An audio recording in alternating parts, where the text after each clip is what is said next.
सच से चेहरा मुस्कुराता है, झूठ बोले तो बात बढ़ जाती है, सच बोले तो बात बन जाती है। सच बोलने से डर नहीं होता, दिल भी हल्का हल्का होता है, झूठ से घबराहट आती है,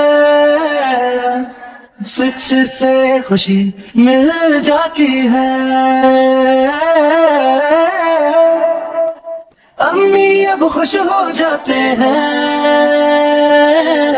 जब हम सच सच कह जाते हैं, इसलिए प्यारे बच्चों सुन लो,